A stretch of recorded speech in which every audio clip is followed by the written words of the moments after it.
went in the dairy business in Crafton, and so we had Crafton Dairy. And Crafton Dairy had a milk store on the corner of California and E Street, which is still there, but it's not Crafton Dairy anymore.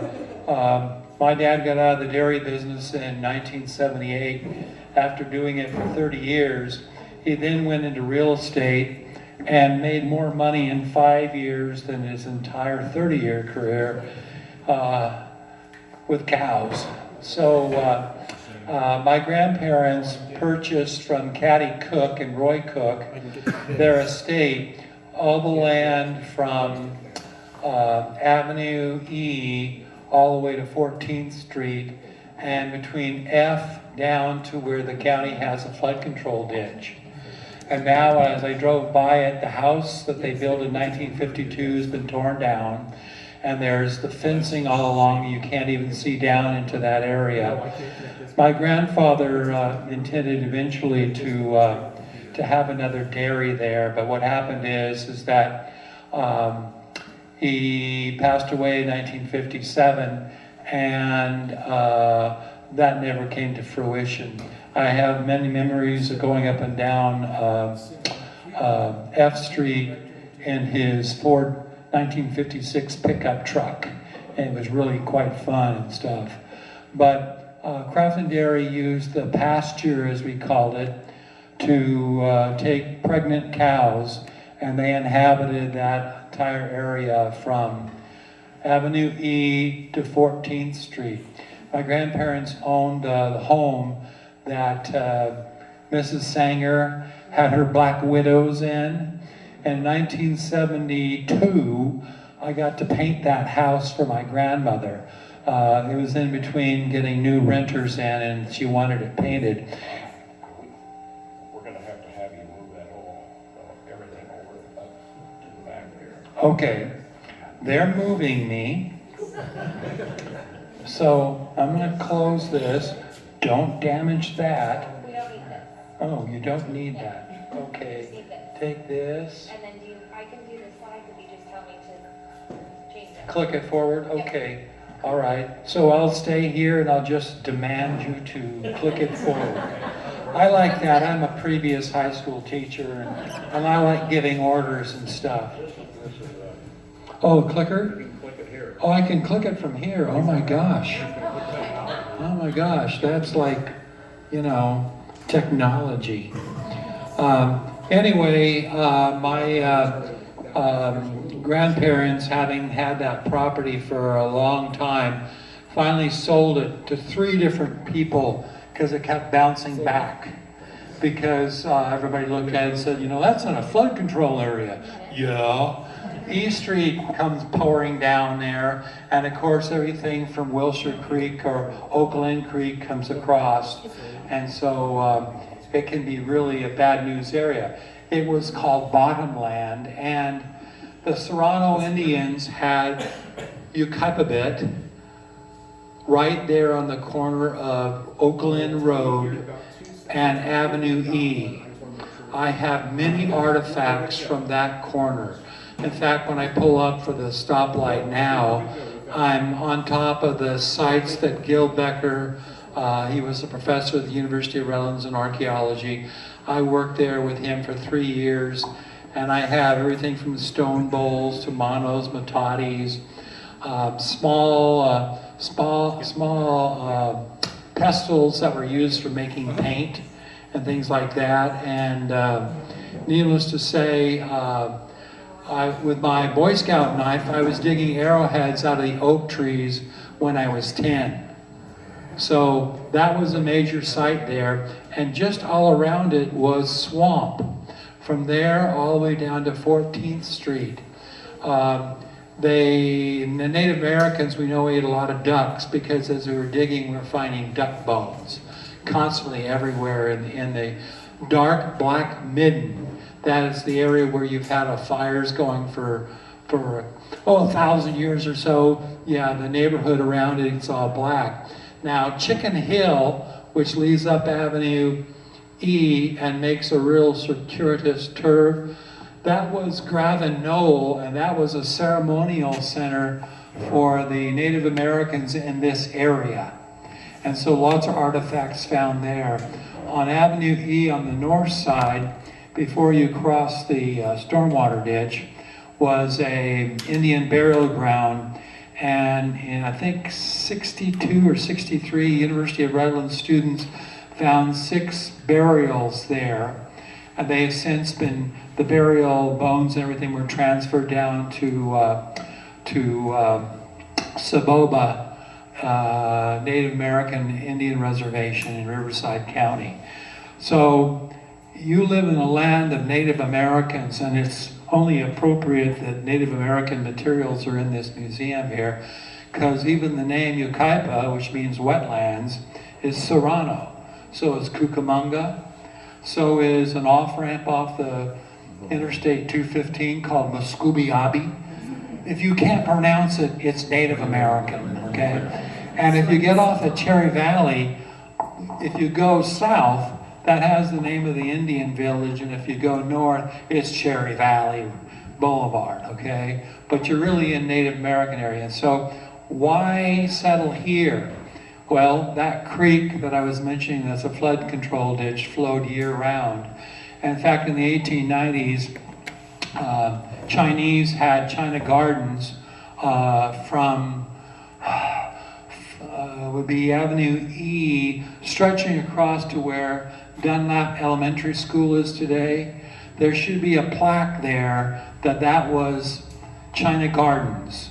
100 acres that were land that was leased from the Dunlap family. 100 acres of vegetable gardens were all located there. So we are going to try this. And I hit the thing and nothing happened. There's a slide switch on the one side. Okay, so it's multiple choice. That's appropriate for teachers. Well, that's just to get it going. Okay.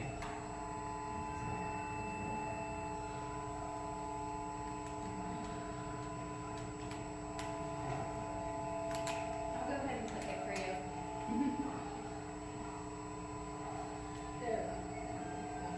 I didn't do it. I did it.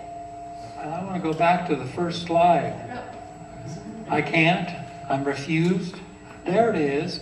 That is a drawing by Ginger Pena. She was in the Redlands Area Historical Society for years. She's a very good local artist. And we said we wanted a Native American by the side with a digging utensil and Milkri Zaha, and I'm pronouncing it correctly. If you live in Redlands for a number of years, you called it Sankey. You were wrong for hundreds of years, because Sankey, if you look at the name there, Zaha, there is no S, there is no K, and there is no Y. So how do you get Sankey? Because Myron Crafts in 1855 wrote from Michigan and said, I'd like to buy land, and he misspelled Zaha, but it looked like Sankey. He misspelled it and sent the letter to the authorities in San Bernardino, who were Mormons, because they ran San Bernardino County in the 1850s, and they didn't know any Spanish either, and they wrote back, the land that you would like to buy next to the Sanka is owned by the Mormon colony, and they don't own the water rights in it. It's owned by people that live in Old San Bernardino, which is down on Mission Road between Mountain View and California Street. Okay, so he was frustrated and gave up on the idea. Later on, he figured out how to steal the water appropriately, and then he eventually, his water rights became Crafton Water Company, okay? So, if you're a Native American living here at Guachama, which is the name of the village that was on the it was on the south side of Mission Road between Redlands and Loma Linda. If I mention you a cultural hotspot, you'll all recognize that. Taylor's. Taylor's, okay, we all know where Taylor's is. That's the first bar that starts one block outside the city of Redlands in 1934. And the reason it's one block outside is because Redlands was prohibition in 1896, and long after the nation went back to drinking again. And so if you were dry and you wanted a thirsty beer or wine or whiskey, you went to Taylor's, okay? So, needless to say, Taylor's is not on the Mill Creek Zanja, okay? But the accreditation with Guachama and the village that was located there, the Native Americans living there are Cohia, Gabriano, and they are also Serrano. Because by 1819, they're all mixed together, okay? And in fact, if you've got any Hispanic blood, you've probably got Native American blood. When Crafton School got started, 50% of the students attending Crafton School were Native Americans, okay? And that's in 1882. Same thing with Crafton School when they moved to a new site in 1888. Half the population were Native American. Because who's doing the picking, the packing, and irrigating and everything else? It's going to be Native Americans followed by Chinese and other groups that are on the low spectrum as far as white people are concerned, okay? All right, so here's the drawing that she made. And of course, why did the Native Americans request that the St. Gabriel Mission invest in putting in an irrigation ditch? Incidentally, 1819 is not the first irrigation ditch in Southern California. If you go to Los Angeles, there's Zanjas everywhere. And about, I'd say a tenth of them are still in use, and they were built long before 1819, okay? This is the oldest irrigation ditch in San Bernardino County. So it's the first thing that Europeans have some idea of construction before anything else is taking place, okay? But Native Americans obviously are building their residences and everything else and have villages all throughout this area. But we give Native Americans credit for digging the Zanja. But it's 12 miles long, starts at Green Spot, and goes down to Mission Road and really ends on Mountain View at the Van Leuven House on Mountain View. But if there was any excess water, it continued down to Dry Creek, which is today called Santa Mateo Creek, okay? Same place. So a 12-mile distance, and they didn't have to dig it with shoulder blades of cows and other ridiculous things. They had a foundry at Mission St. Gabriel that made shovels, hoes, and all kinds of digging equipment, okay? And Mission St. Gabriel had been around for a long time, and the foundry was really good. I suspect that about half of the work crew were Gabrianos. Because if you come out and you're speaking Spanish and you're talking to somebody who's Serrano, and they're looking at you saying, "What the heck are you saying to me? I don't know what you want." So the first thing Mission St. Gabriel did is went and found themselves a surveyor in Los Angeles, which was a pueblo of about, 200 people. Guachama was an Indian village of between 200 and 500 people. So why didn't those Native Americans who wanted to have good food that was served at the missions, why didn't they just go down to Mission St. Gabriel and become part of that group? The problem was if you're Native American and you went to Mission St. Gabriel, you had to live under Franciscan rules, and married couples were separated. Men slept in one barrack and women were in another barrack. And the other problem was the soldiers that Spain sent to guard and help the missions get started were, how should I say it, low class. Most of them were criminals, that the only way they could serve off their time was to go to California and be a guard for the missionaries.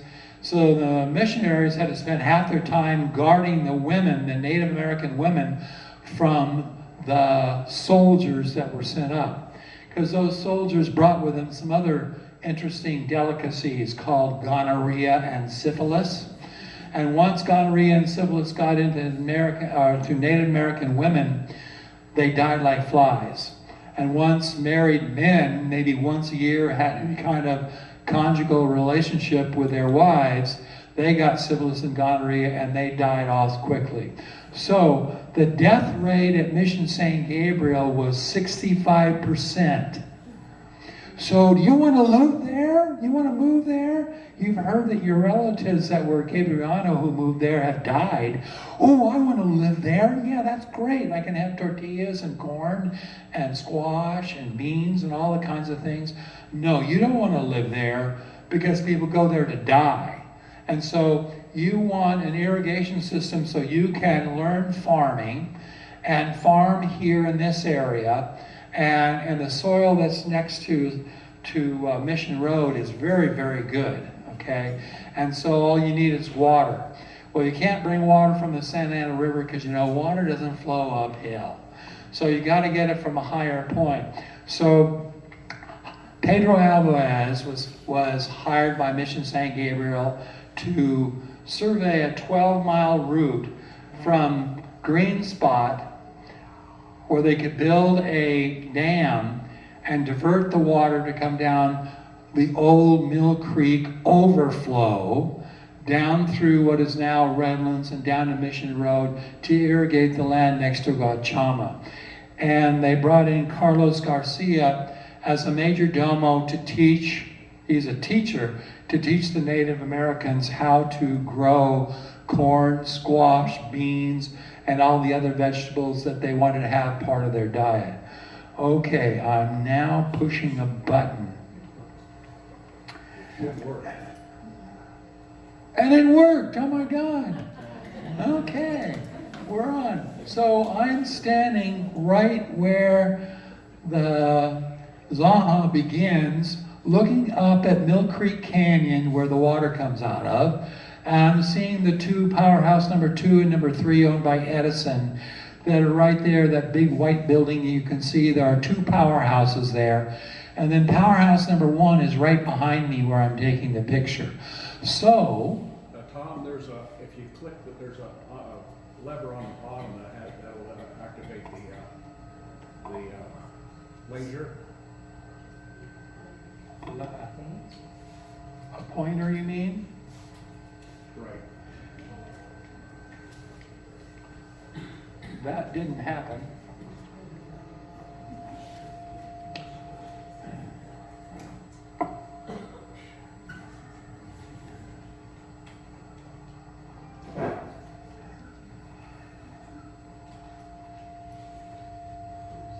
Okay, now I'm controlling it. Where's the laser? Oh, there it is. It's coming on the floor. So that's the front of it. Where is it? Okay, now I want to move forward. And if I talk to it nicely, no. Okay, here you see the Mill Creek Zanja, and now I want the laser to actually work.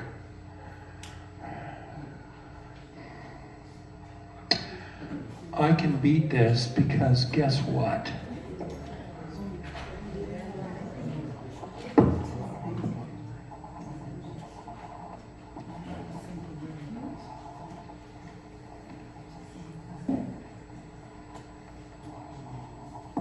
You thought this program would only be an hour. You're wrong.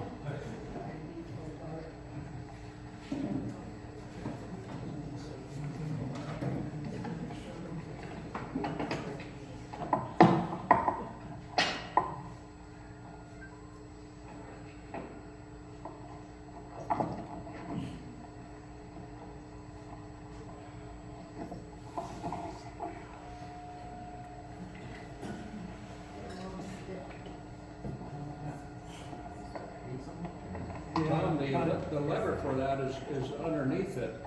You should be able to. Here is the Mill Creek Zanja.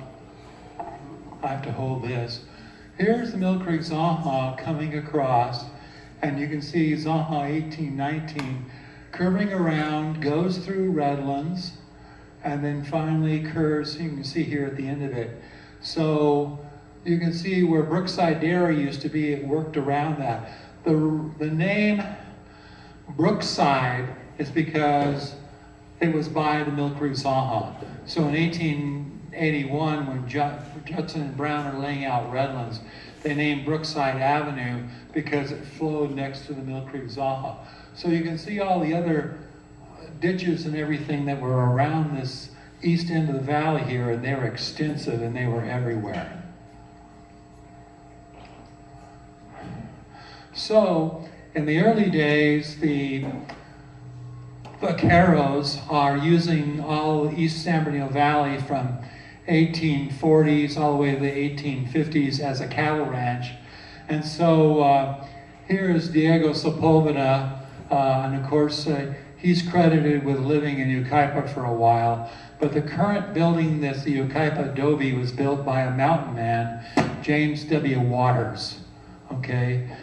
And he had pigs, lots of them. And he let them go up and down through what is now Redlands and eat the oak acorns. And he also had them going up and down Live Oak Canyon, which originally was named Hog Canyon. And then when realtors got a hold of it and said, people don't want to live in Hog Canyon, but Live Oak Canyon, that's a better name, and they of course renamed it.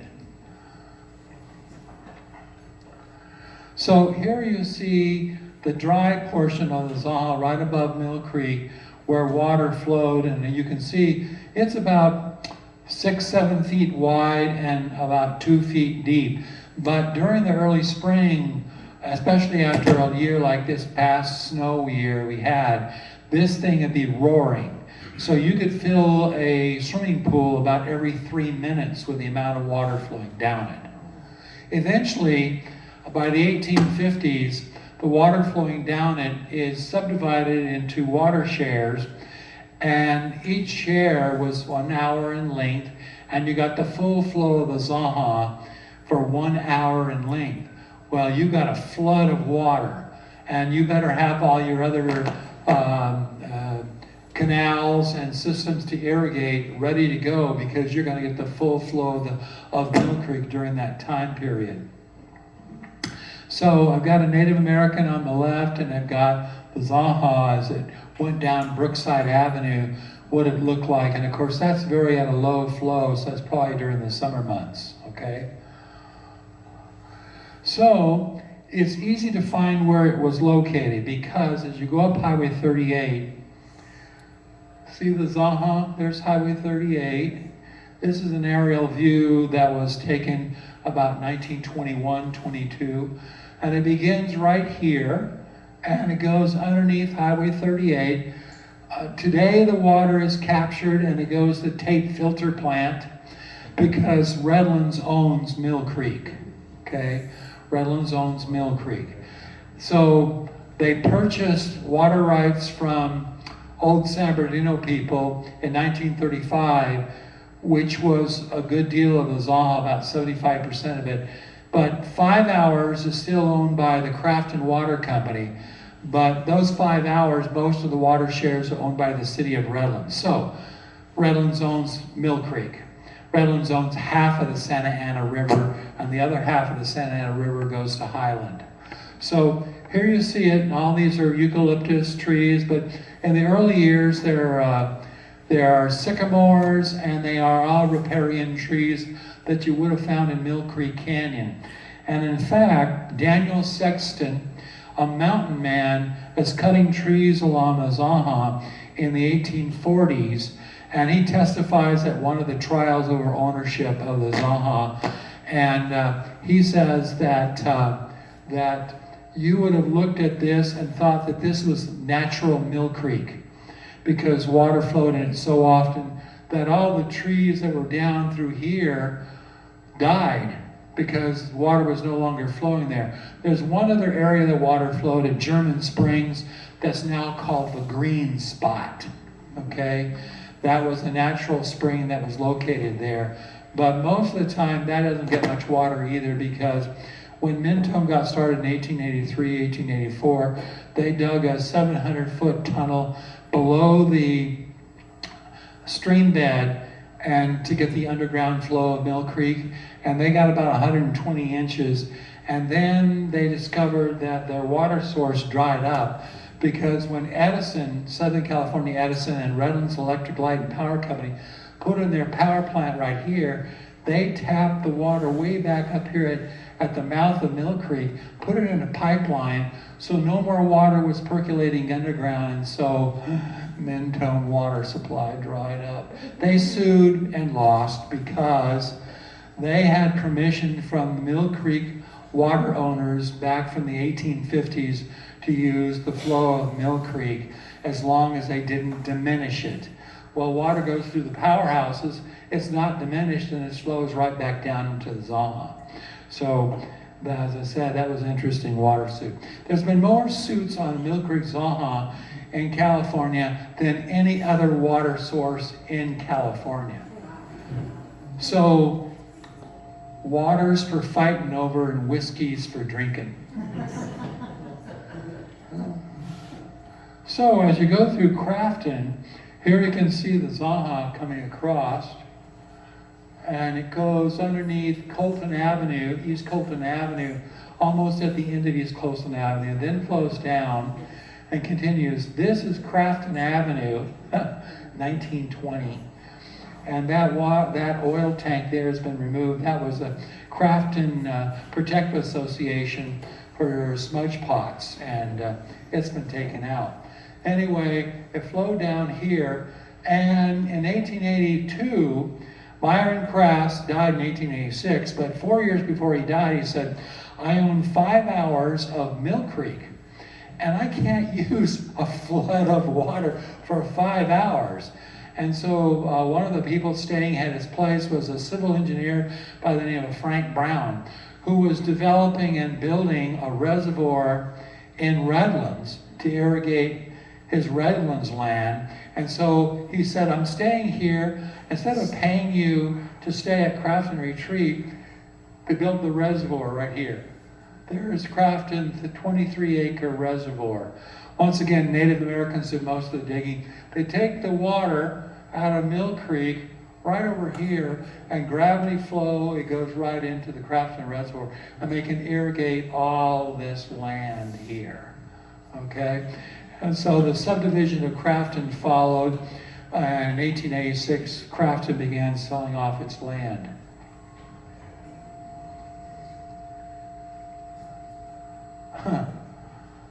This is showing you Mill Creek flowing by where what they call a hole in the wall, where the water is diverted out of Mill Creek where it naturally flows west. And they put in a reservoir there and built a dam across Mill Creek and then diverted water through that hole in the wall. What hole, what wall? Well, in 1939, after the 38 flood, Redlands realized, and the San Diego County Flood Control District realized, that if we had another 38 flood and it breached, Mill Creek doesn't want to go west, it wants to go southwest. And if you're familiar where Redlands East Valley High School is located, when they were preparing that site, you know what they found there? Boulders as big as Volkswagens. How did boulders from as big as Volkswagens get there? Because Mill Creek, when it overflows, it goes down that section of the creek. So it wants to flow southwest. So when they built the 1939 flood control wall, which you can see today, they put a hole in it so that the Mill Creek water rights could go through into the channel and then over to the Tate filter plant. Water throughout Southern California is used several times before we actually drink it or flush it. And so the water that goes through the powerhouse number 1 comes out, and it was such a torrent that a man by the name of Lee Garnsey got the idea, I'm going to put in a trout nursery, and I'm going to raise trout and sell them to the local restaurants as fresh trout, and I'm going to also let people come in and fish out of my ponds.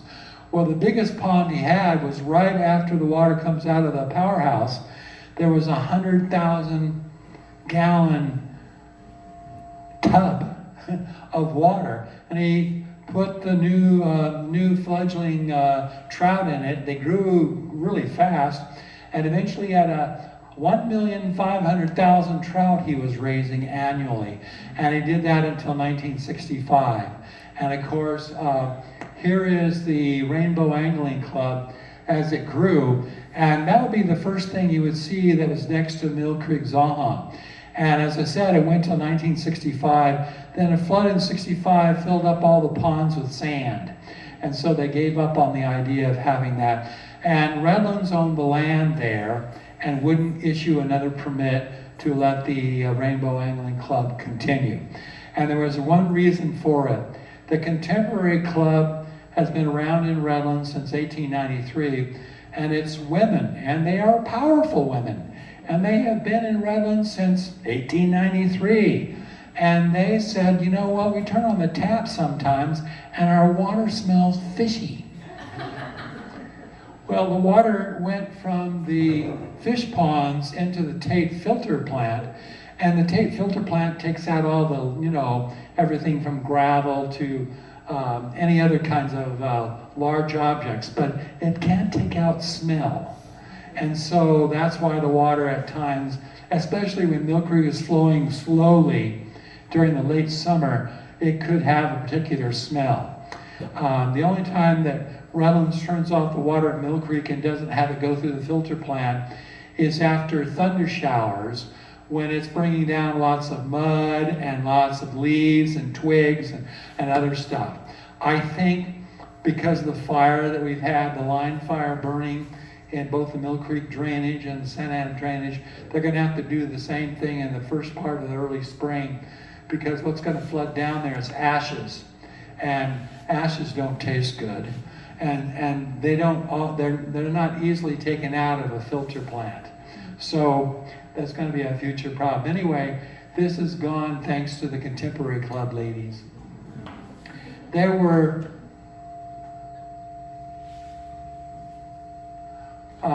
here is the William Reese, who was a Zahanero for the Crafton Water Company, built the cobblestone ditch that takes the water over to the Crafton Reservoir. So you can see him, and you can see the ditch that he dug.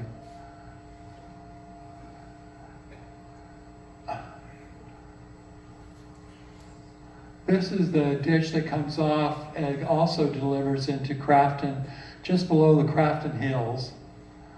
And then Myron Crafts settled on the banks of the Zanja in 1861. He bought 580 acres and eventually turned that around to be 4,000 acres that became the land that we now know as Crafton. And how did he end up getting the water? Well, in 1861, people in Old San Bernardino, he just had basically a log next to the Zanja with a knothole in it, and water came through the log, through the knothole, and he had enough water for domestic use. But he wanted more water because he wanted to plant orange trees, he wanted to plant peaches, plums, apricots, and also give water for his hogs and his sheep. And so he started just taking more water. Well, nobody complained, because how many farmers down in Old San Bernardino are going to notice that the Zanja is not flowing as much? Everyone. These are farmers. Get a clue. I mean, if they're going to put shotgun people up at the diversion to make sure that you're not taking out water there, they're all going to know how much water is flowing down. So they took Myron Crafts to court. And in court, the judge was really smart. He said, okay, you're all using water at Mill Creek. How long have you been using water at Mill Creek, Mr. Crafts? And he said, 5 years. And for 5 years, no one really complained. Yeah, they came up and saw my diversion, but they didn't do anything about it. And guess what? Good old Mexican law says about diversion of water for 5 years. He who diverts water for 5 years and nobody complains has established a water right. So the judge says, okay, Mr. Crafts, you've got a water right, but you people in Old San Bernardino have been using the water since 1853. Tell you what we're going to do. Myron Crafts, you get to take out water at 3 p.m. to 9 p.m. each day. Okay? And you can do with it whatever you wish. But the water has to go back in the Zanja at 9 p.m. so that when people get up at Old Mission Road, the Zanja is flowing again. And everybody agreed.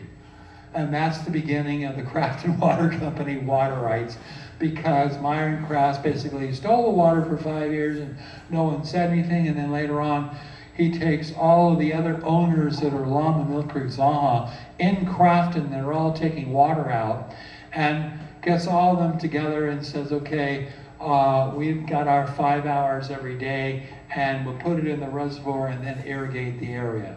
So in the 1870s, lots of people moved into Crafton along the Mill Creek Zanja. The Payne family, I grew up next to the Paynes. I've had a pain in my side from the time I was 2 until I was 17 and moved from Crafton Dairy. Of course, the Cave family, and these members of Crafton also sued Myron Crafts. He's a deacon in the Congregational Church, but even the Congregational Church pastor sued Myron Crafts. The guy was a religious man, but when it came to business, he'd shiv you anytime he got the chance. And so people were suing him all the time. He lost every suit he was ever in. But the suits got to be famous. In Kay versus Crafts, the case went all the way to California Supreme Court. And there, after 2 years of fighting, the California Supreme Court said to Myron Crafts, you have to build a weir that only allows so much water out, and that's it. That's the case. And you can only take water out of the Zanja for the 5 hours, and people down on the Payne Ranch, the Craig Ranch, and the others get to take out a proportion of that water that they own. So, case closed, done. Myron Crafts never built that weir, even though the judge had ordered him to do so. So, here's Myron Crafts buried in Hillside Cemetery. When he died in 1886, there was no Hillside Cemetery. So he's buried at the base of the Crafton Hills, which he named. One of the peaks is called Zanja Peak. Then there's Lincoln. And he named all the peaks. He was a solid Republican. And just to show you a little bit about his character, he was an abolitionist in the 1850s, when it wasn't healthy to be an abolitionist.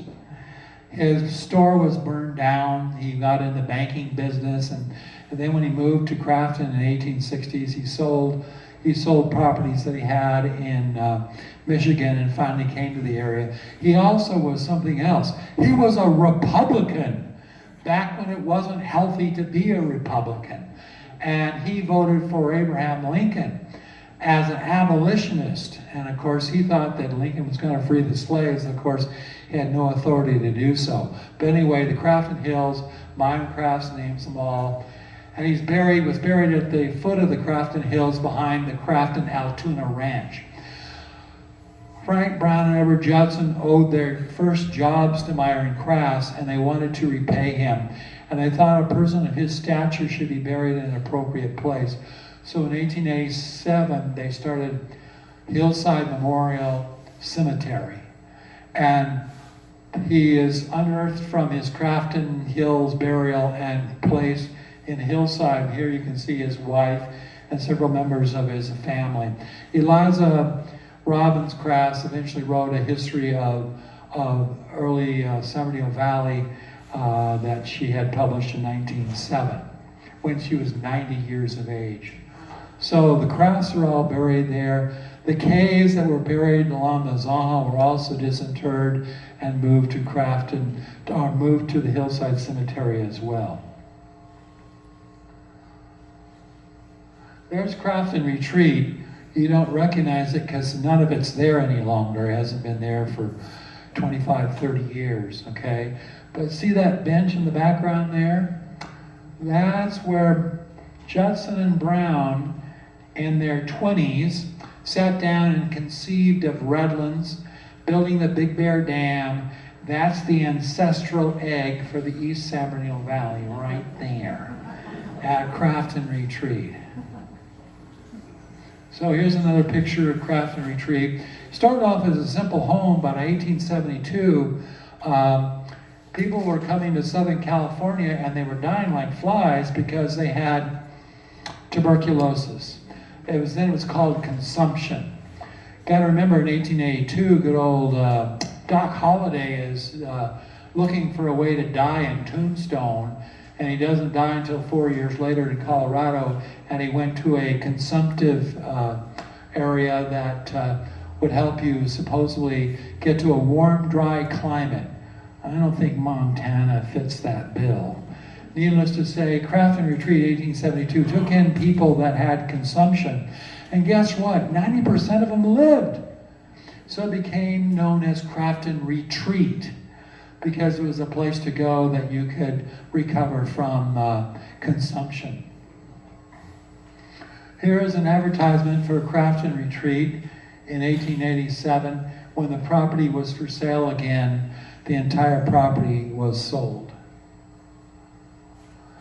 One of the first people who built on that property was a ship's captain, and he built this beautiful colonial style home.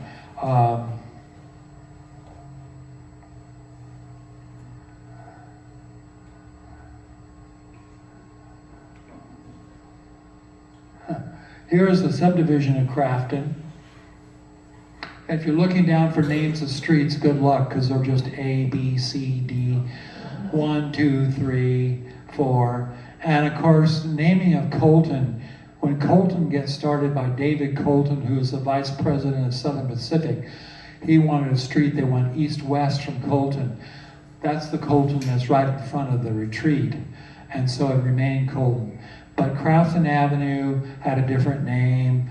Citrus Avenue was called Barton, because if you got on Citrus Avenue, it will take you, if you go west, to Barton.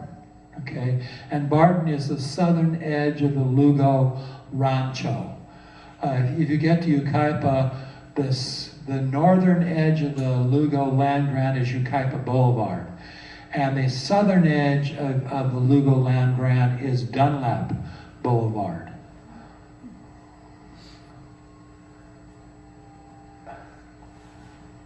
So you can see early pictures of the Zanja flowing with the sycamore trees along it.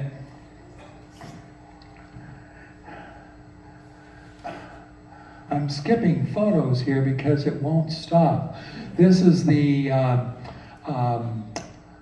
Payne carriage barn, and when new owners bought it in the 1980s, they converted it and put plaster on the outside, but it dates back to the 1880s as a carriage barn.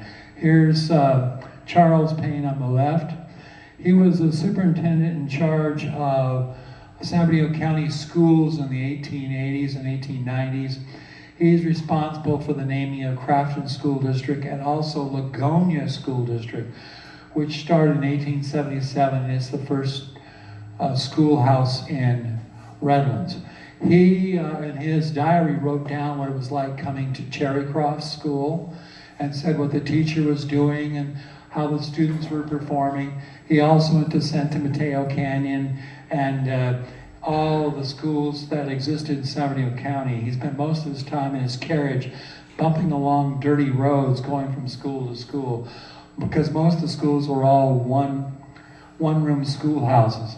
He married into the Craig family, who also lived on Opal Avenue, his closest neighbors. So they both had lived in Riverside for a while and got tired of rattlesnakes, tarantulas, and no water, and then moved to Crafton and bought water rights from Iron Crafts and the Mill Creek Zanja, so they had water for irrigation. This is Mr. John Cave's house, built in 1861. He had a patch of corn and a bunch of other stuff. And his nearest neighbors were the Cram family. The Crams at first moved into Old San Bernardino by the Assistencia and had a furniture factory. They cut all the trees down next to the Zanja and made 1,000 chairs. They also made bedposts. And when they had cleared that area out of everything that they could use for furniture factory, they moved to Crafton, to the corner of Opal and Sylvan Boulevard. Actually, Opal and the south side of the Zanja, right on the corner there. And they built an adobe house, and they once again got back in the furniture business. And then the Mormons came along and said, we own that property. They said, well, we were down in Old San Bernardino, and we brought our water rights to the Zanja with us. And we built a sluice box that's running our lathe today, and we want to continue doing that. So more water rights ended up migrating up to Crafton through the Cram family. And after the Crams were told they couldn't live in Crafton, they said, where can we go that the Mormons don't own? And they pointed to the area out to the north that became Highland, but it was originally called Cramville. And the Crams built their own elementary school, and they were so prolific as a family that most of the children attending the Cram school were Crams. Okay? And so when that school was torn down, Redlands School District replaced it and put in a new Cram school. So here's the Cave family, also buried here in Hillside Cemetery. I told you their caskets were moved and taken to Hillside Cemetery. The Eliza Crass had been married previously, and her husband died, and she remarried Myron Crafts at the Congregational Church, at the first Congregational Church in San Bernardino. But Eliza had a daughter from the first marriage. Her name was Rosabelle. And Rosabelle came to Crafton with her mom when her mom married Myron Crass. And she realized that her mom had been a school teacher, and she wanted to be a school teacher. And Myron Crass says, okay, why don't you start a school for Native Americans to teach them English, move into the Cram Adobe that's on the corner of Opal and Sylvan Boulevard, and charge $1 a month to teach the kids. She ended up having 40 children in her school, and it's the first school in the East San Bernardino Valley, and it's all for Native Americans, and Rosabelle is the teacher.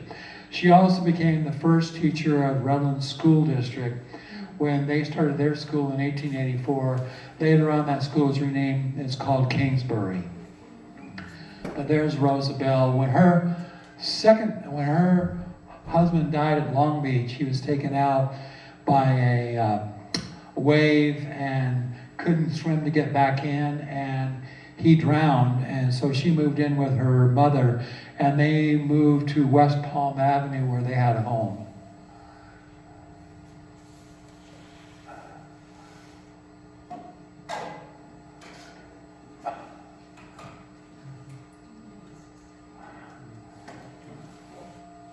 Dearborn Reservoir with Crafton water back in 1886.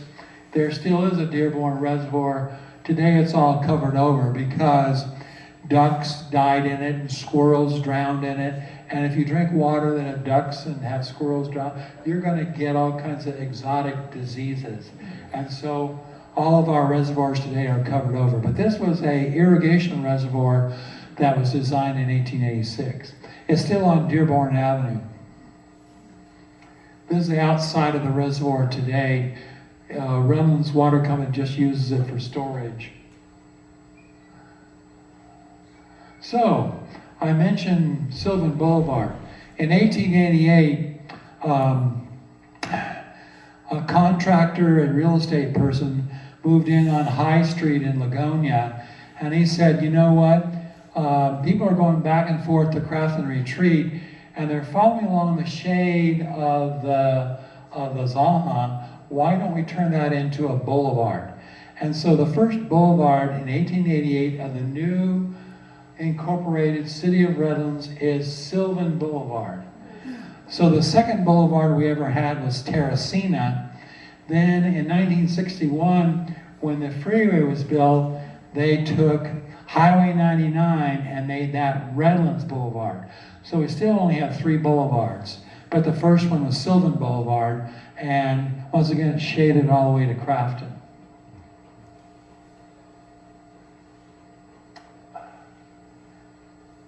This is the railroad crossing. Both Santa Fe and Southern Pacific follow the Mill Creek Zanja because those early engines need lots of water. They're steam engines. And this is the crossing right at Lincoln Street, the bridge that was there for both Southern Pacific and Santa Fe. And there's a little park there today that the Redlands Conservancy has put together. In 2009, they convinced me to write a history of the Mill Creek Zanja and do a driving tour. Here it is. Redlands Conservancy published the book, and they get the profits from it, which are practically nil.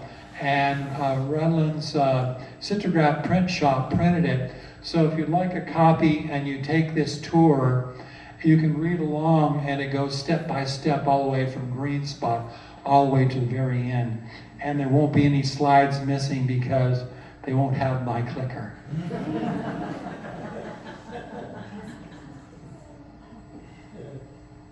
So going through Redlands, you can see a map here where that slinky Mill Creek Zanja goes back and forth. At one place, it pretty well follows Redlands Boulevard. In fact, if you go downtown to the Tartan restaurant on the corner of 5th and Redlands Boulevard, you're on top of the Zanja. At one time, there was a saloon, back before Redlands became a dry town, that crossed the Zanja right there at 5th Street. One half of it was on the Ligonia side of town, and the other half was on the Redlands side of town. And there was a big argument on what the new community should be called in 1880. Ligonia, the original name going back to the school in 1877, or whether it should be called Redlands because of the color of the dirt. And so in the middle of the saloon, there was a chalk line. If you're on Ligonia, you stay on your side, and if you're in Redlands, you stay on your side. And if you're dirty and miserable, jump in the Zanja, because it's right outside the door.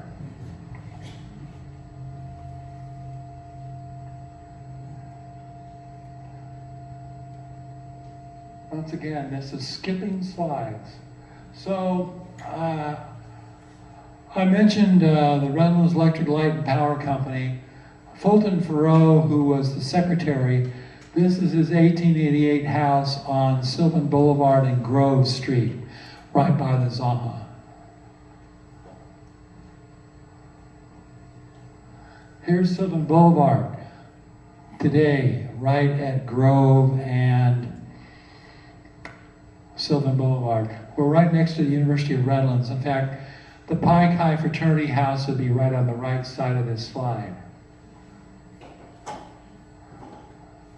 So there's University of Redlands. When Dr. Stillman built his house on what would be University Hill in 1883, he put in a water wheel in the Zanja, and it turned and it caught a cup of water as it went around. And then it had a string going up to his house, all the way up to the 3rd story of his house, went inside a window and dumped water in the reservoir. So he had running water all the time. And of course it was powered by the Mill Creek Zanja in terms of turning and stuff. He's not going to be the first one to take advantage of running water. Do you want me to try to control it from here, Tom? Yeah, try, because this Okay. is miserable.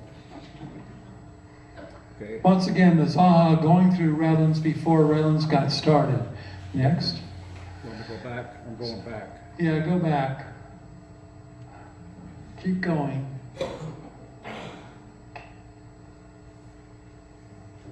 Okay, so Stillman had a winery, and there it is, right on the corner of University and Colton. Okay, so if you're wondering where the rock walls came from, they came from the winery when they tore it down. Because the Baptists that got that land for free from the Stillman estate didn't want to have a winery. I don't know, Baptists or Gus, a little hole in, and you know, they didn't want a winery there, so they took it down. But the stones there are now part of the wall that's along University Street. Originally, University Street was called East Street because of the east area of Redlands. All they had to do is change the T to a Y, and they could have been on Easy Street from the very beginning. So they made a mistake. If you look on the far left and look up there on the hill, there's Dr. Stillman's house, right where the University Administration Building is today. It was moved to the east, torn down, and then the U of R built a new president's house right on the same place that Dr. Stillman's house used to be. Dr. Stillman is the first rock star to really move into the area. He was known for writing all kinds of articles for Out West magazine. He wrote a book called In Search of the Golden Fleece, which is his story about coming to California in 1855. He also established the first hospital in Sacramento and another hospital in San Francisco. He was there during the Great Flood of 1857, and because he was known for writing, he also wrote a book called The Horse in Motion. He supposedly made a bet with several members of the legislature that when a horse is running, all four hooves are off the ground. And he hired Edward Muybridge to see if that was true. Muybridge got 15 cameras, lined them all up, and synchronized them to all go click, click, click, click as the horse ran by. And sometimes the horse got the tail of the horse, sometimes the nose of the horse, but he never got the full horse in. And finally he put tripwire across and then put blinders on the horse so that each time the horse was running, it would take its own picture as it crept across the tripwire. The photos are put together. You know what happens when you take those 15 photos and you thumb through them in front of yourself? The horse is in motion. And number 8 in that photo, all four hooves are off the ground. So he was correct. So he went to the owner of the horse, who was at the time the governor of California. So who am I speaking of? Who's the 1880s governor of California? Jerry Brown. No, you're a little late on him. Brown is not till the 70s. Huh? Waterman was the early 80s, but this is another guy. He owned a little railroad called the Southern Pacific. Stanford. So Leland Stanford is one of his racehorses is doing the running, and Dr. Stillman went to him and said, "I'd like to, you would give me the horse. I want to cut it up. I want to study its muscles." And so, my God, here you have a racehorse that's, you know, valuable. And Stanford said, "Okay, that is the last thing you're getting." And then Stanford said, "I'd like to publish this as a book about muscular movement, and I'll do it in London because that's where I had my In Search of the Golden Fleece published." So he does it, and guess what? The book doesn't sell because people don't want to know about muscles of a horse and stuff. But some guy picked it up by the name of Edison, and he studied it and said, you know, if I put a light behind this with the negatives, I can have a motion picture camera. And that worked out really nicely. Next. So Zanja Festival. There had always Zanja festivals that university runs from 1906 onward. So every year in the spring, the students went down, the girls got dressed in white summer dresses, and they celebrated the Mill Creek Zanja. It used to flow in front of the stage, but it was so noisy with the water flowing in it that they moved it behind the stage so that it wouldn't interfere with the theater productions that they had outside. Next. Once again, Mill Creek flowing through Redlands. Incidentally, the fishing requirements for Mill Creek, one of the rules was the county supervisors passed was 200 fish per day per person. And many of the old timers said, "What's the use of going fishing? Barely get my line wet, and I've got to stop fishing." So what was happening is people were coming from all over Southern California, going to Mill Creek. Why go up into the mountains? You could go fish right out of this Zanja, get your limit, and go back and sell to the restaurants in your area. So during the 1898 drought, the fishing limit dropped down to 5. And eventually, when Redlands put most of the Zanja underground, so you don't see it, and of course there's no fishing in it today because the water goes through the Tate filter plant, then it goes into pipelines. Next. So, the Zanja has a Jekyll and Hyde situation. It's at the lowest point in the East San Bernardino Valley because it's the old, as I said, stormwater drainage really for Mill Creek. So in 1976, we had a thunder shower in Crafton. And this is University Street, just before you get into the park, at Sylvan Park. And the water's about a foot deep for about a quarter of a mile. Next. And this is in, like to go to the picnic area in Sylvan Park. So part of the Mill Creek Zanja today, really from Lincoln Street all the way to Crafton School, has been converted to a stormwater ditch. Even though the Mill Creek Zanja is on the National Register of Historic Places, it's on the State Register of Historic Places, it's on the Engineering Register for an historic engineering project, that doesn't require any kind of preservation. So the only way to have a preservation to save something is to be on a local ordinance where you have a preservation ordinance. So I put my house on the Redlands Register, and the next person coming in can't change the ribbon driveway, can't change the exterior of the house, can't change the plastering.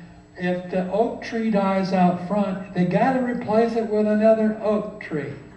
Okay, so basically I've given the city of Redlands the right to maintain the exterior of my house forever.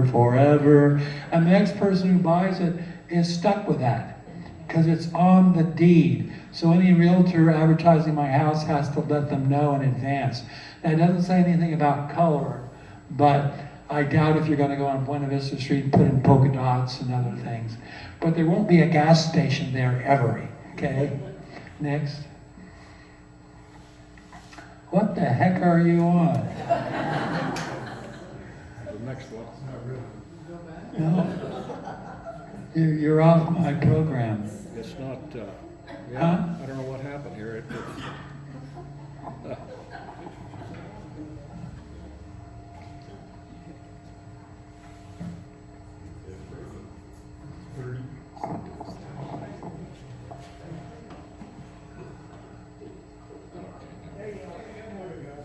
Okay, so if you go from Crafton and you're in Lagonia, this is the Terrace Villa Hotel that was built in 1886 right on East Colton Avenue.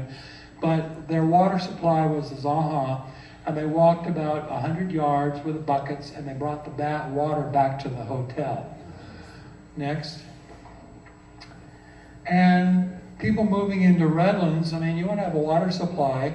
Until the Redlands Water Company got started in 1887, you built your house next to the Zanja.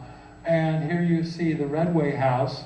And this is between Church Street and University, right where the freeway overpass going over the railroad tracks is located.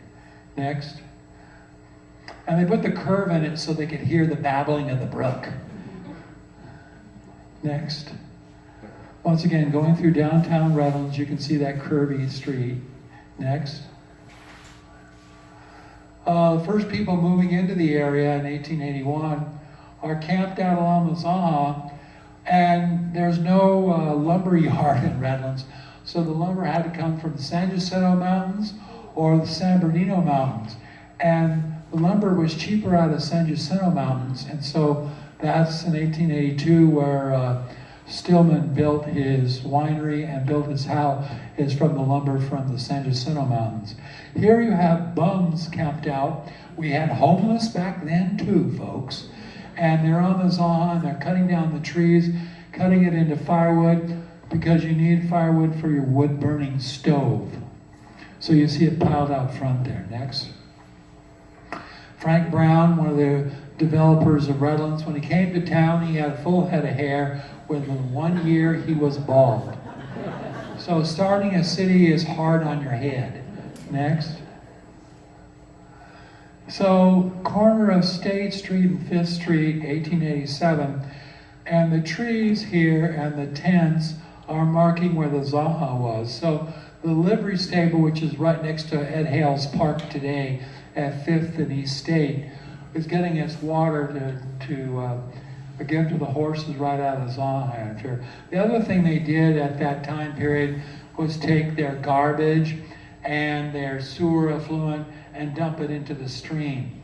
Well, people down in Old San Bernardino are starting to get all kinds of strange diseases, and they're also getting problems with diarrhea.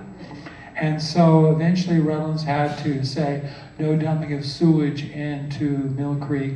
And the other problem was taking carcasses of horses and pigs and chicken heads and stuff like that and dumping it in the stream. Fish loved it, but everybody else didn't. Next. So, this is gonna shock you. We're on the top of the Sloan Hotel, and we're looking at 5th Street. Here's the Tartan Restaurant right here. And here's the bell tower for the volunteer fire department. That bell is right on the corner of Citrus and Redlands Boulevard today, although we don't have a volunteer department any longer. Here's the Citrograph newspaper office, and this street here is called Water Street, becomes Redlands Boulevard. Okay, and over here are packing houses getting started. So this is a very early picture. Next. And the fire department is dependent upon Mill Creek for the water to put out any fires. So here you have the pumper. They filled up the pumper wagon with water and then would race off to the fire. But they got a 2 horsepower engine. Next. And here you see the firehouse built in 1902. It's the first public building the city of Redlands owned, other than the jail. They built a jail in 1888 that was built out of brick with a dirt floor. The bricks were 3 thick and it had an iron door. And if you are arrested and you went to the Redlands jail in the summertime, it was a sweat house. And in the wintertime, you'd freeze because it was an ice box. So when Redlands started a policy of a chain gang, the prisoners all said, yes, we want to participate. That got you out of the jail. Next. State Street in Redlands. In fact, that dog is standing right at the entrance of CVS Pharmacy. Okay? And so Orange Street crosses right here. And this is a Union Bank block on the corner of Orange and State. And today there is Darby's. You can go in there and get a drink. People who live in 1887 would not have liked that. Next. So once again, another picture. We're looking at Lagonia. Here's the Terraceville Hotel I showed you. Here's the Mill Creek Zanja. They had a bridge over it at Orange Street so you get from one side of town to the other. And the rest of this nothingness is because this picture is 1888. Next. Once again, State Street a few years later. This building still stands. It's the oldest building standing in Redlands. It used to be Gares was located right here. And this was a nursery. They sold you orange trees for $1 a piece. And once again, you can see the trees of Mill Creek Zanja right back here. Now, by 1888, Redlands had a Redlands Water Company, They had it all put in, everything was great, except there was one problem. No fire plugs. And when the fire department went around and they wanted to put out a building, there was no way to get to the water to put out the building. So they had to suck water out of the Zanja to put out fires until 1890 when they finally got fire plugs added to the downtown area. And of course you can see this before they went down through the street and they covered the entire street, not with asphalt, hadn't been invented yet, so they used bricks from one end of the downtown to the other. Next. Citrograph building, which I used extensively in my research of the Mill Creek Zanja, because Myron Crafts and of course Scipio Craig lived in Crafton right on the banks of the Zanja. So he really wanted to tell the history of that, and he wrote about the Zanja. It really went into depth on all the water suits that took place. Next.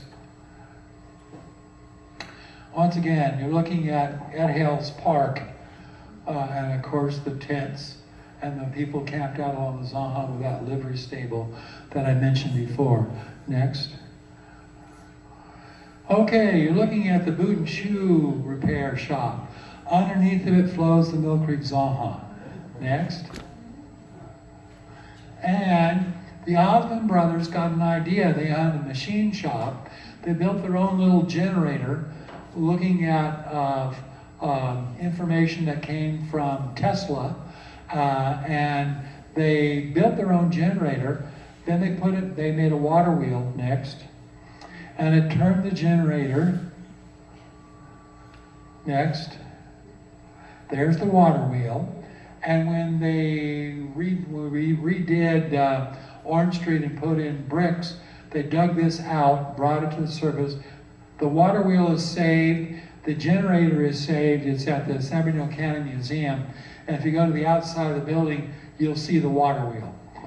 Next. And this lit up 6 arc lights. 2 of those arc lights that were operated in 1893 were in the mechanics building owned by the Osmond brothers. And then 4 of them were on Orange Street and State Street. And you know what happened when they lit up those at night in 1893? Cruising began. Cruising began. The band came out, the Redlands band came out and did a whole full orchestra, and everybody was totally delighted with what was going on. But the arc lights really lit up the area. And it brought the town and the community together. Really, I mean, they weren't yelling USA, USA. They were saying Redlands, Redlands, Redlands, because it was a big deal to have that. This is the McKenzie House that's on West State Street, and the Zanja flowed right in front of it. So you could go out the front door and the Zanja would be there. Today, just on the other side of it is the Mission Stormwater Ditch, which people look at and say, oh, that's the Zanja. Nah, that's a stormwater ditch that's placed there in the 1930s because the Zanja did not want to carry wastewater because it's got all kinds of mud in it and gravel and leaves and twigs, everything else. Next. Who's the heck? Oh, that's George Otis. He built a house on Brookside Avenue in 1883, and he subdivided what became known as Terracina. But he also was an investor in the San Bernardino and Redlands Railroad, which we called the Dinky. Next. The Dinky flowed along the Mill Creek Zanja all the way from downtown San Bernardino on 1st Street, all the way from the Santa Fe Depot, all the way to Redlands. This is the backside of the Otis home, built in 1883. It was purchased by the Davis family, and they were bankers out of Colton and San Bernardino. And Jenny Davis was the president of the Contemporary Club. And when they put the Zanja, was purchased by the city of Redlands, they put it all into pipeline. She said, no, I bought this property with a Zanja flowing in the backyard, and by God, it's gonna flow in my backyard. So it came out of the pipe, flowed through her backyard, then back in the pipe, going down to Loma Linda. So you can beat City Hall. Next. Here's Brookside Avenue in its glory days. It's a copy of Euclid Avenue in Ontario, or Magnolia Avenue, or Arlington Avenue, with center dividers. They first planted pepper trees, and look at how close they are. It became like a hedge. And there's one problem with pepper trees. After they get about 60 years of age, they fall down. They get all hollow. And so in Ontario, the city council removed all the pepper trees. We did the same thing years earlier because they get wicked and they're really hard on cars when they fall on you. Next. Here you can see where the Mill Creek Zanja flowed. Coming by the Redlands Museum will be right here. Then Brookside Avenue, the Jenny Davis house, around what became known as Brookside Dairy. Next. And of course the Indians settled along there because they were hired by Judson Brown to dig ditches and putting curbs, gutters, work in the orange groves. They did all kinds of activities, but they lived in their native thatched huts called chacales, which you see right here. Next. Here you can see them constructing them. Next. And of course, anytime you're changing cultures, there's going to be guys in Levi Strauss, and there's going to be guys, going native. And of course, the women are wearing calicos because they're influenced by the mission padres that going topless and being half naked is not a good idea. So you see them fully clothed here. And living in an adobe house, catching the rainwater as it comes off the roof. Next. Once again, we're on the banks of the Zanja, right at Stater Brothers in West Redlands. Next.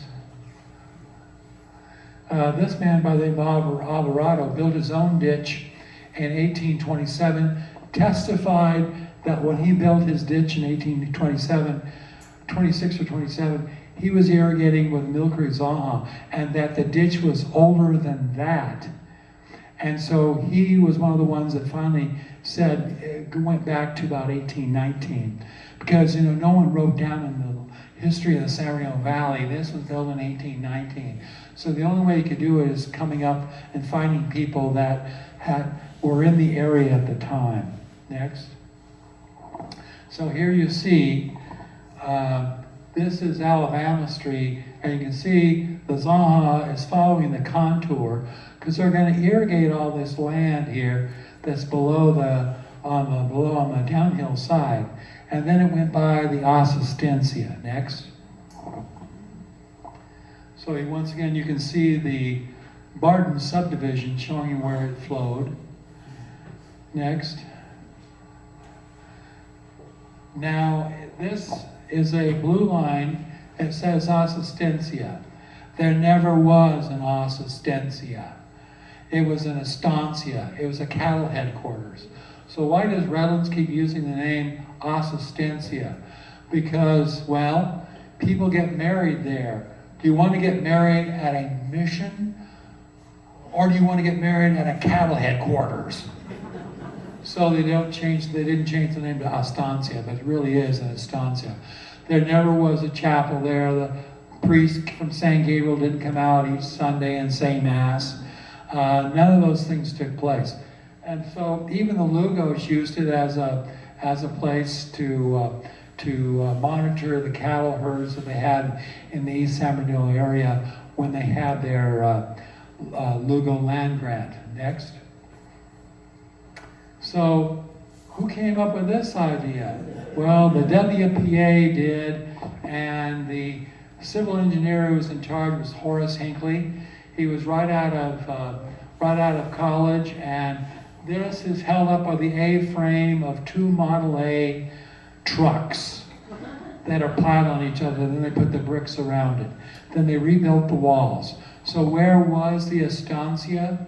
Originally right underneath Barton Road. It's right on top of where the estancia stood. So why did they put a cattle headquarters up there? Because on one side you can look down onto Santa Mateo Canyon, and from there you can look at Cajon Pass in the distance, And if raiding Paiute Indians are on their way to steal your cattle or your horses, you saw them way off in the distance really early. Next. Had 3-foot thick adobe walls. So after the San Bernardino Historical Society got the project started, along with Redlands Chamber of Commerce, because everybody wants to, in the 20s, relive their California history. They hadn't thought of the California history before that. In fact, anything Mexican was bad. It was culturally backward. But all of a sudden, in the 20s, we discovered it, so that Redlands even built our post office in the 1930s. It's Spanish Revival style. I live on a street that's got Spanish Revival homes, all built in the 1920s and stuff. So here you have the WPA doing this work in 1937, following the Spanish style. Next. And of course, everybody wants to be on the King's Highway. Redlands was never on the King's Highway, but the sign says we were, and the touristas that are coming there are saying, oh, El Camino Real, man, we're right on the King's Highway, which was, you know, the basic dirt road from one mission to the next along. Next. And of course it's built there because they could also use the water from the Zanja for irrigation. Next.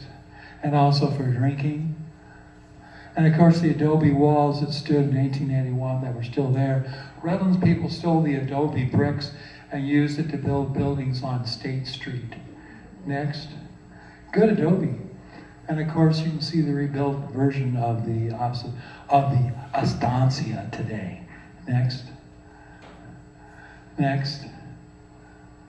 And of course, Benjamin Barton, when he came to the area in 1857, he bought land from the Mormons for $500, 1,000 acres, and then built himself this house with a tower on it.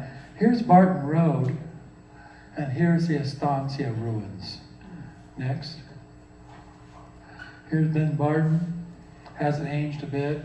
And of course, I worked at Barton Flats in the San Bernardino Mountains where he had kept his sheep during the summer months.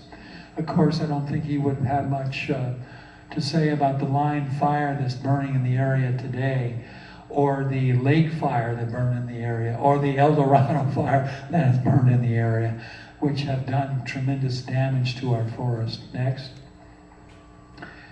Barton also had a vineyard, and 80 acres of vineyard. So when Redlands went dry in 1896, it's kind of a problem. You have the Stillman vineyard, you have the Vache vineyard down in San Mateo Canyon, and then you have the Barton vineyard. All that wine going to waste. Well, it didn't. People just traveled to the vineyards and purchased their wine directly from the vineyards at the time. Next. And of course, the Barton land was put up for subdivision in 1887. And what they're selling you is Mill Creek water rights to irrigate your 10-acre orange grove. Next. And once again, a picture of the Barton house. It's been completely revitalized by a local dentist and now uses it as business offices. Next. And the Mill Creek Zanja, when it was purchased by the city of Redlands, they put the Zanja from 1935 to Old San Bernardino in a pipeline. And the city of Loma Linda has an active historical society and recreation department. They placed right on top of the Zanja this walking trail, which goes down to their heritage park. And they want to continue it eventually into Redlands. Next. So more of that walking park. Yes, next.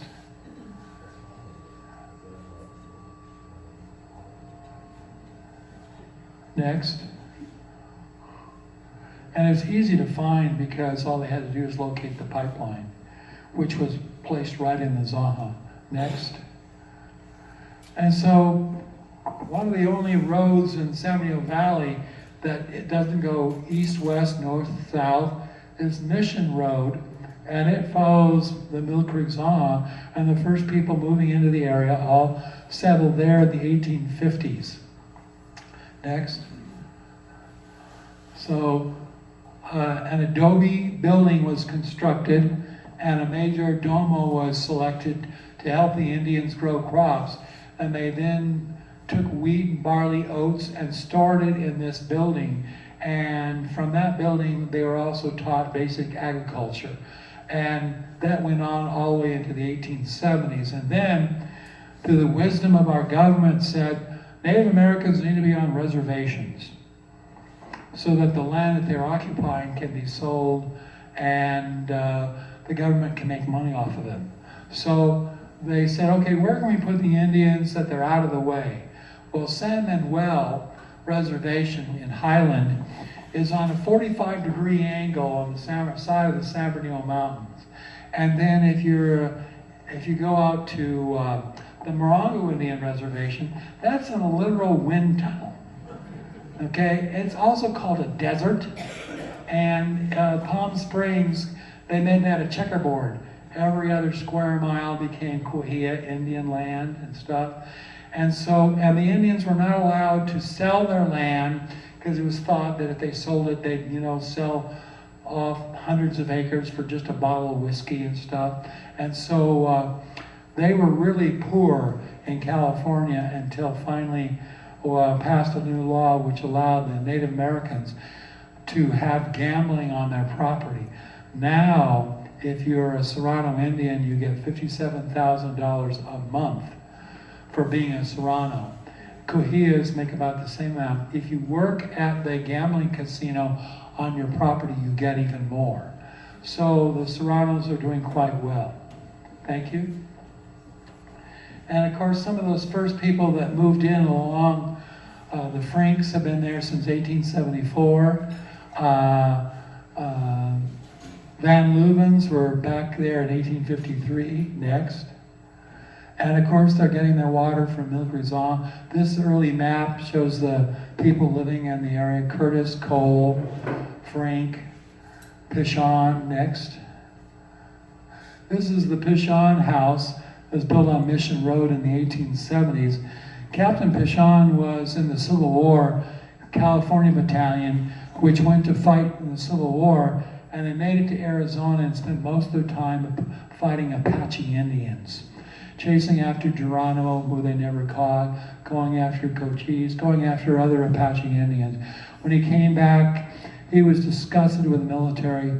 He sold his land in 1883 to the Hinckley family, and they stayed on the same property and planted a 600 yard rose hedge out on the front of Mission Road. And right on Mission Road, the other thing you've got from 1888 onward is the Dinky, the narrow gauge train coming from San Bernardino to Redlands 4 times a day. And so it was a nice place to live. So even though Mission School was across the street, the Hinckley family sent their children to Kingsbury to go to school because they thought the teachers were better. Next.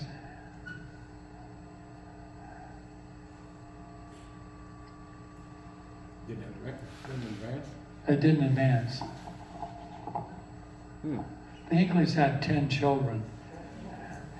And one of the Hinkleys was George Hinckley, who became city engineer of Redlands. And he married Edith Parker Hinckley, who wrote in 1951 On the Banks of the Zanja, one of the earliest histories of Redlands. Oh, you're back to nowhere land again.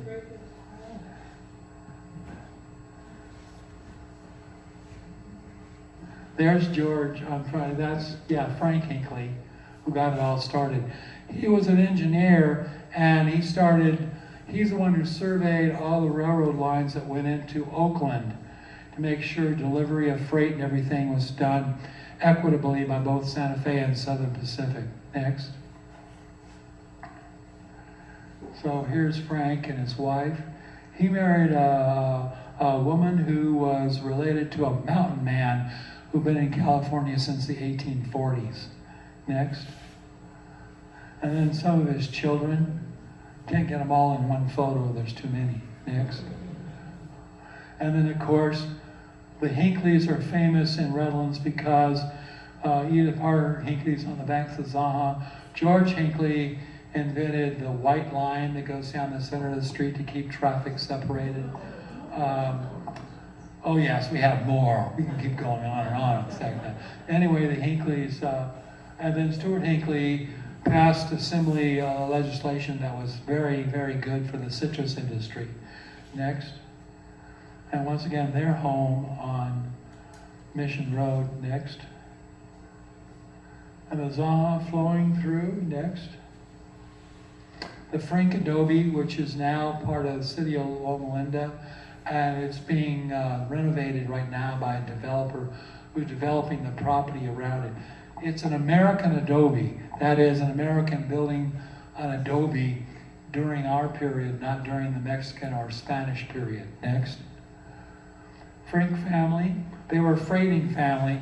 When gold was discovered in the Colorado River, they hauled gold from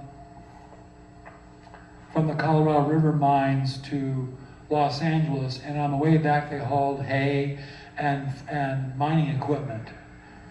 They hired a young guy who was 16 at the time. His name was Wyatt Earp, that hauled some of the gold. Wyatt Earp for a while lived with the Earp family out in Crafton in what had been the Cram House.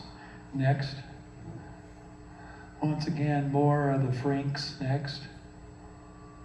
And once again, those shotguns there are to protect the Franks freighting business and also to keep you from stealing their damn water. Next. Next. I think you went backward. Here is the Heritage Park that's now part of Loma Linda, where they are saving a couple of barns that the Van Leeuwens built. Next. Along with the Cole House, that's 1893. Next. The Curtis House, which is also 1893. Next. And of course, here's William Curtis, who died in 1912. He came to Old San Bernardino in 1861 on the banks of the Zanja. His name is in every one of those water suits because he testifies on the ownership going back to 1853, even though he wasn't there until 1861. His memory was that good. Next. And here's the San Bernardino and Redlands Railway that came right up Mission Road. And why did it come Mission Road and not up Redlands Boulevard or East Colton or West Colton? Because three of the original investors in the San Bernardino and Redlands Railroad lived on Mission Road. And so if you're coming to Redlands, it costs 35 cents. If you're going from Redlands to San Bernardino, it costs 15 cents. And you might say, why is there a difference in the charging? Well, Redlands people always said, you get what you pay for. And the other reason is, going uphill, you use more coal to burn. And this is an electric engine, okay? So you're burning coal that heats the water, that makes the steam, that turns the generators, that creates the electricity. I got a Tesla now, and it's not nearly that complicated. Next. And here you can see the railroad tracks and where they were. Here is the Cottonwood Row or Mission Road and where the train came into Redlands. And eventually Southern Pacific bought the tracks. They bought the San Bernardino Redlands Railway. And then they built and put in a new depot at Bryn Mawr they called Redlands Junction. And many a person got off the main line Southern Pacific at Redlands Junction discovered they were in Bryn Mawr and not Redlands. It said Redlands Junction, but you then had to get on another train to take you to Redlands. Next. And then I have the habit of taking pictures of things just before they burn down. And so this is the Van Leeuwen house built in 1854 that burned down a month after I took the photo. Next. I did the same thing with the Cram family house in Highland. It was an 1867 house, so that was a biggie for me. Here is the dairy that was across the street there on Mission Road that lasted all the way in the 1940s. Now this is all subdivided land. Next. The Van Leeuwens, go back one. The Van Leeuwens built this house. The first story is adobe, the second story is lath and plaster. And next to it, They planted in 1857 the first orange tree of San Bernardino County, right where that arrow is. Next. Then the house has been preserved, and guess where that first orange tree was planted? Next. It's now the swimming pool next to the house. So we didn't do much to save that 1857. Now Riverside has done much with the Washington navel tree. There were 2 Washington navels that sort of thrived. One was replanted at the Mission Inn by Teddy Roosevelt when he visited here in 1903. It died. And the other one that's on Victoria Avenue has got a big gate around it so people don't steal branches off the tree or oranges. And it's still going, but it dates back to 1873. And it's called the Washington Navel because the tree that was sent here from the Department of Agriculture came from Washington, D.C., those trees came from Bahia, Brazil, and those Bahia, Brazil trees came from China. So the oranges are from China. Next. So here is a picture of Van Leuven, who built that house. He became a county state senator. He couldn't read or write, so it's not much different than today in terms of our politicians and stuff. But he was elected over and over again. He was a Southerner by birth, and even though he came in the 1850s, he was never a Mormon. And so many of the people that were on Mission Road were not Mormon. And so when the Mormons left the valley in 1857, these people bought more land. Benjamin Barton came in and bought more land. There was all kinds of land deals that they took advantage of. And they took the Mill Creek Saw and they said, okay, we're going to divide it up into 240 hours. And if you own a water right, you own 1 hour every 240 hours. So the rotation was put in. Next. So what is that? Oh. Here's some of the Van Leuven family in terms of one of their reunions. I taught at Cope Junior High for my first 5 years of teaching, and the Van Leuvens invited me to their family reunions. You know how many were attending their family reunions in 1974? 280. 280. There were 4 brothers that first came. They each had 12 kids, and that helped to get things going. Next. Once again, the Mill Creek is one of the most famous photos that was taken through downtown Redlands. Next. And that is it. That is the end. So.